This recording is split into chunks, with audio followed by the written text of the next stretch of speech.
You have completed the name of God. The transliteration that I gave was YHWH. In the Hebrew, there were no vowels, and so he has the yod, the hey, the wow, and the hey that is there. So he says, you have completed the name of God, or the yod, the hey, the vowel, and the hey. The final result, the objectification of your assumption, is not your concern, so don't be concerned about how. Just know that it already is. It will come into view automatically as you assume the consciousness of being. In other words, you'll be led step by step. You'll be led. You'll be guided. You will hear a voice that says, this is the way, walk you in it.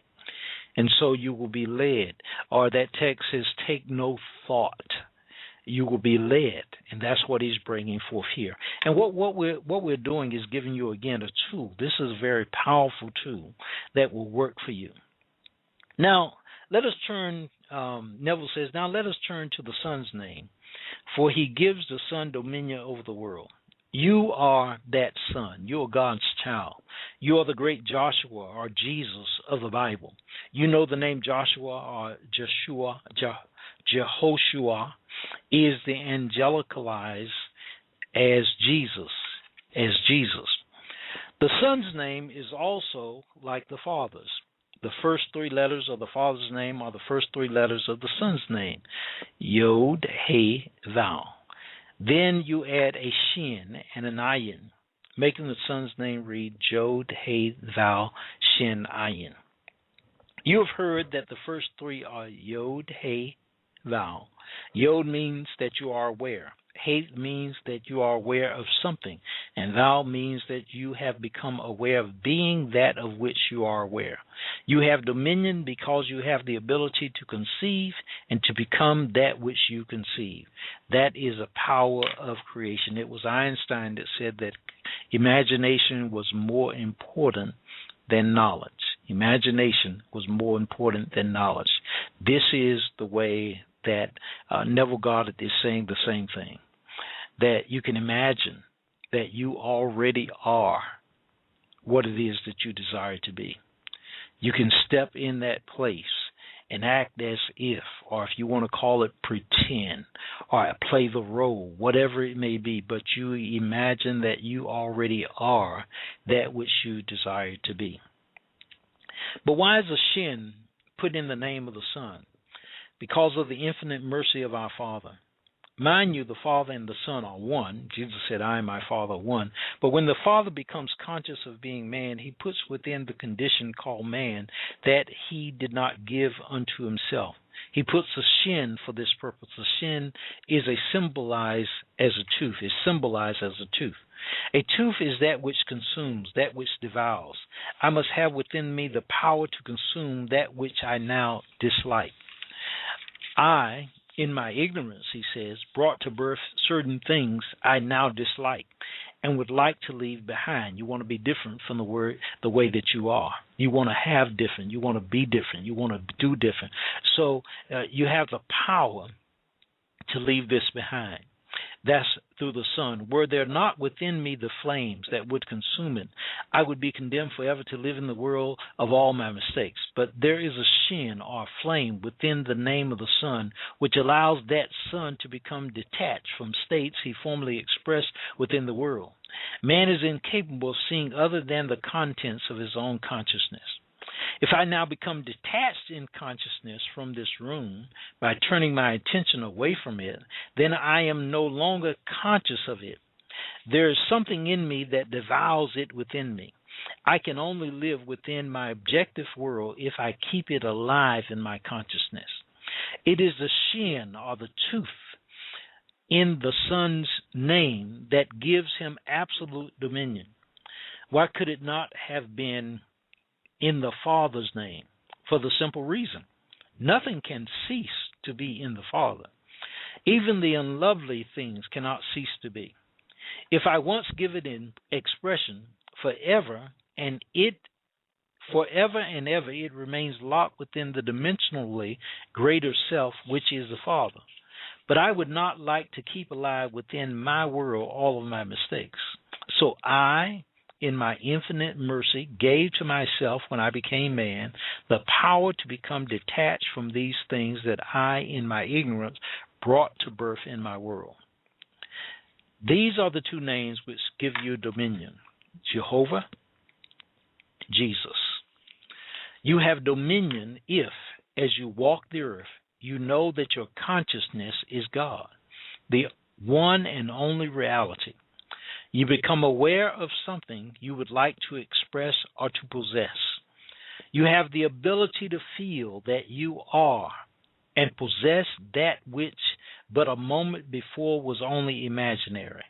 You have the ability to feel that you are already, and that you can feel that you possess that which but a moment before was imaginary.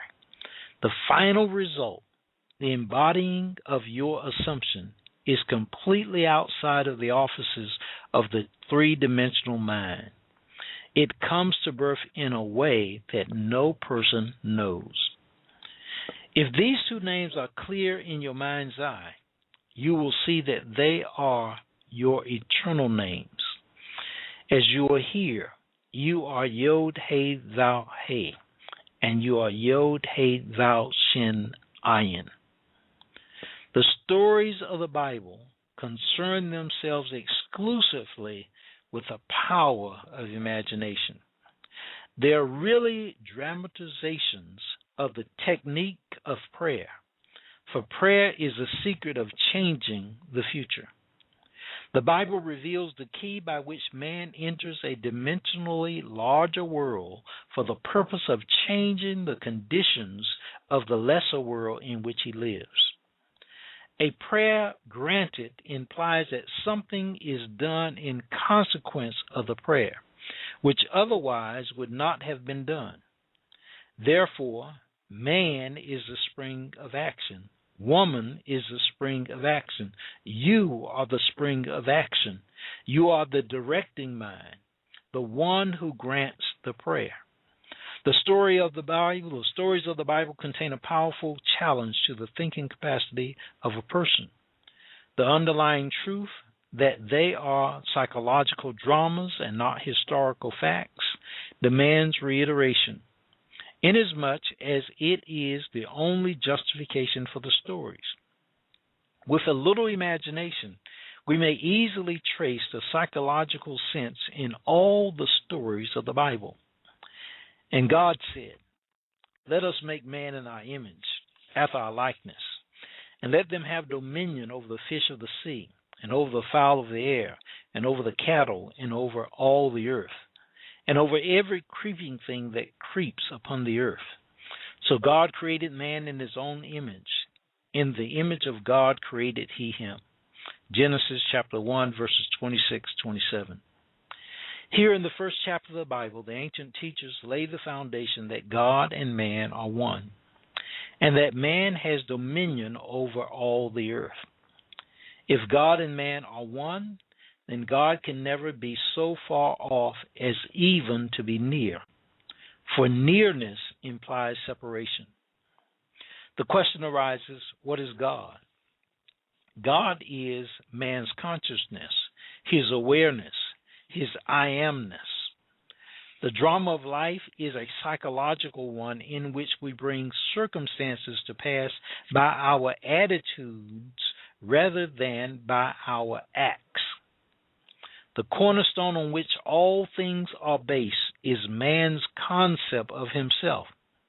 He acts as he does and has the experiences that he does because his concept of himself is what it is, and for no other reason.